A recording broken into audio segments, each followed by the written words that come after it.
Groupe Pelou, l'immobilier bien plus encore présente Le Grand Matin Sud Radio Week-end. Osez investir.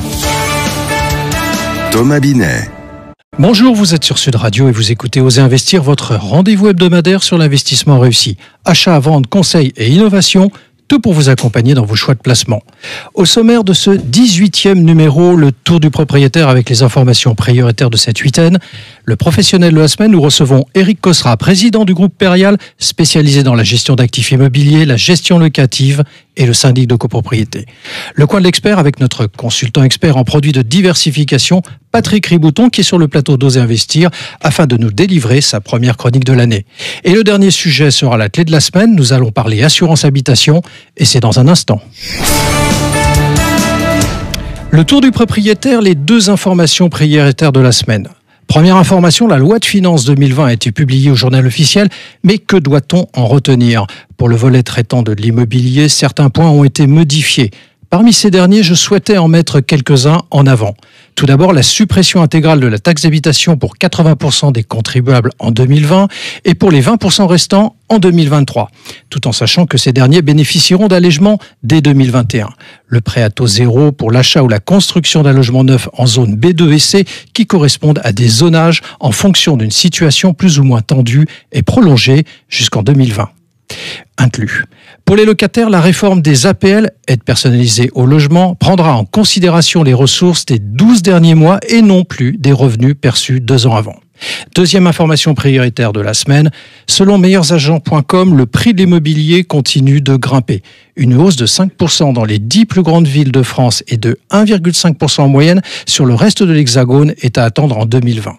Ce scénario serait globalement similaire à celui vécu en 2019. C'est dû à 4 facteurs principaux. Tout d'abord, les crédits sont bas, même si nous venons de vivre une légère remontée dernièrement. Le besoin en logement ne se dément pas et l'offre est toujours insuffisante. En dernier lieu, l'inquiétude sur les retraites conforte les Français dans le fait que la pierre reste une valeur refuge sérieuse et stable, rapportant 2,5 à 3% par an. En revanche, les établissements financiers ont reçu comme directive de faire attention dans les octrois de prêts, à savoir que les mensualités devraient être plafonnées aux 33% des revenus de l'emprunteur et que la durée des prêts ne doit pas dépasser les 25 ans. Notre invité cette semaine est Éric Cosra, président du groupe Perial. Votre société est spécialisée dans la gestion d'actifs immobiliers, la gestion locative et le syndic de propriété. Votre groupe est considéré comme un pur player de l'immobilier et ce depuis 50 ans.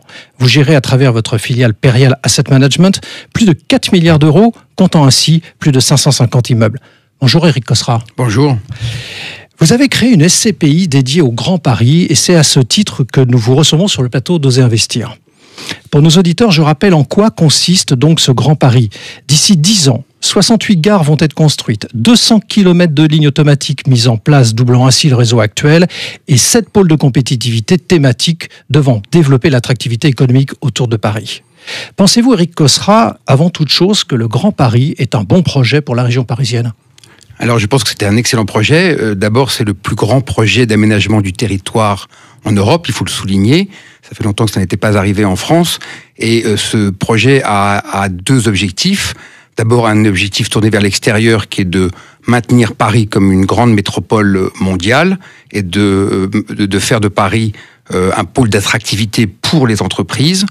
Et puis, un autre objectif en interne qui est de réaménager Paris intramuros et sa banlieue de manière à ce que les habitants et les franciliens puissent vivre et surtout se déplacer de manière plus confortable.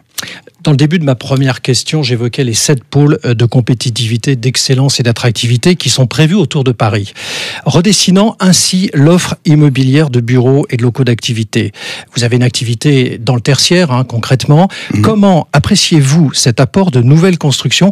Est-ce bon pour le marché de l'immobilier d'entreprise ? Alors, d'abord, on a affaire à un rééquilibrage. Le Grand Paris, c'est avant tout, vous l'avez signalé, une grande zone, un Grand Paris Express autour de Paris, qui va donc desservir différentes gares. On sort de l'hypercentralisation de Paris intramuros pour être avec un transport circulaire. Et ça va forcément générer d'autres quartiers, notamment des quartiers nouveaux autour des gares, et un rééquilibrage avec, notamment dans l'immobilier tertiaire, mais également dans l'immobilier résidentiel, une hypertrophie de la banlieue ouest. Et du coup, c'est un rééquilibrage pour pouvoir être beaucoup plus mobile et aménager la banlieue sud, l'est et le nord. Et donc, ces réaménagements sont source d'opportunités d'investissement, que ce soit en résidentiel ou en tertiaire, parce qu'il y a des nouveaux politiques d'aménagement, notamment autour des gares. 2030, c'est l'objectif, normalement. Alors, le fait que l'offre va se développer dans les 10 ans à venir, quel impact y voyez-vous sur les valeurs immobilières ? En d'autres termes, Éric Cosra, est-ce que cela va faire baisser les prix des loyers de par une augmentation de l'offre, ce qui est souvent quelque chose observé ? Alors, on n'en est pas encore là. Vous l'avez signalé tout à l'heure, c'est que nous sommes encore dans une phase d'augmentation des prix et avec un marché de l'immobilier qui se comporte extrêmement bien, surtout à Paris et dans sa première couronne. Et il est difficile de voir des baisses de loyer. Nous, ce que nous faisons chez Perial, c'est que nous, au contraire, c'est-à-dire que nous allons investir dans des endroits qui vont se valoriser avec des augmentations de loyer pour les entreprises parce que les immeubles seront mieux desservis par les transports en commun et du coup créer de la valeur pour nos clients qui sont des épargnants. Vous dites que vous allez investir dans certaines zones, lesquelles par exemple ? Alors nous focalisons beaucoup sur la première couronne sud, qui a été un district assez délaissé par les entreprises, et puis également la première couronne est, côté est, où là aussi où il y a un rééquilibrage, parce que ce que je vous disais tout à l'heure, il y a une hypertrophie de la banlieue, de la zone, la première couronne ouest, où sont déjà beaucoup logés d'entreprises. Et puis il y a également la première couronne nord, notamment qui suscite une politique d'aménagement assez volontariste, notamment avec l'arrivée prochaine des Jeux Olympiques, avec l'installation du village olympique autour du Bourget. Alors, comme je le disais dans votre présentation, vous avez créé une SCPI, donc une société civile de placement immobilier sur le Grand Paris. Vous investissez très majoritairement en bureau, ça a été évoqué également, ce qui au passage est donc la meilleure rentabilité pour un investisseur, que tout le monde l'entende en tant que tel. Quelles sont les opportunités en tertiaire pour un investisseur privé dans ce Grand Paris, au-delà de ce que vous représentez, selon votre analyse, évidemment. Alors, nous sommes effectivement investisseurs professionnels et donc nous investissons pour le compte de nos clients. Et si nos clients nous sollicitent, c'est que nous puissions, nous, investir dans des immeubles de bureaux pour lesquels ils n'ont pas forcément accès parce que ce sont des épargnants et pour lesquels ils n'ont pas forcément la connaissance. Et donc, le savoir-faire et l'expérience de Perial, c'est d'aller investir justement dans ces endroits prometteurs et pour obtenir un bon retour sur investissement, nous nous focalisons d'abord sur la première couronne et nous sommes plutôt sélectifs dans les endroits sur la deuxième couronne où la perspective de plus-value est beaucoup plus longue. Il faudra attendre effectivement l'émergence de ces gares nouvelles avant de pouvoir y investir de manière beaucoup plus profonde. Alors pour nos auditeurs ce dimanche matin, s'ils veulent investir dans une SCPI, comme dans tout investissement, il y a des risques. Comment peut-on, vous êtes un pure player, je l'ai évoqué, ça fait 50 ans que votre groupe existe, comment évite-t-on un certain nombre de risques qui pourraient se présenter à un investisseur de lambda ce dimanche matin? Alors justement, c'est de faire appel à un professionnel du placement qui va investir pour son compte et qui connaît bien ses marchés et qui sait anticiper les différents marchés et notamment cette fameuse dynamique du Grand Paris. Investir en SCPI aussi, c'est de pouvoir avoir plus de mutualisation, donc moins de risques s'il y a le départ d'un locataire, puisque l'associé participe à un patrimoine qui fait pour le PF Grand Paris plus de 800 millions d'euros de capitalisation. Donc investir en SCPI permet de diminuer les risques. Maintenant, il ne faut pas oublier que l'immobilier est un actif cyclique et qu'il le montre depuis de nombreuses années, qu'il peut demain stagner, voire baisser, donc avoir des retournements. Et donc, c'est avant tout un investissement sur le long terme et non pas un investissement court terme. Est-ce que vous pensez que le calendrier de livraison du Grand Paris sera respecté ? Probablement non. Je dirais qu'il y a une ambition importante et vous avez effectivement mentionné l'enjeu de 2030. On sait qu'il y a des contraintes, notamment les Jeux Olympiques, les fameux Jeux Olympiques, et donc là, il faut donc que les transports puissent être prêts et le village puisse être aménagé. Donc ça, il n'y a pas le choix. Après ça, il y a des contraintes politiques, techniques, budgétaires, c'est quand même un long projet et on sait très bien que les politiques d'aménagement du territoire sont beaucoup plus longues que prévu. Néanmoins, la dynamique est là. La dynamique de rééquilibrage entre les quartiers, la dynamique de rééquilibrage entre les différentes orientations des premières et deuxièmes couronnes est là et c'est ça qui est important. Éric Cosra, nous allons passer à la question bonus. Pendant toute la durée de votre interview, notre consultant en gestion de patrimoine et fondateur de pierrepapier.fr, Guy Marty, qui est en duplex téléphonique, vous a écouté. Il y a une question à vous poser. Guy Marty, Éric Cosra est prêt à vous répondre. Oui, bonjour. J'ai trouvé très intéressantes les réponses aux questions. Ma question sera la suivante. Vous avez mentionné les Jeux Olympiques. Alors, c'est vrai que les Jeux Olympiques à Paris en 2024, c'est évidemment très bon pour le marché immobilier d'ici là. Mais après, que se passera-t-il ?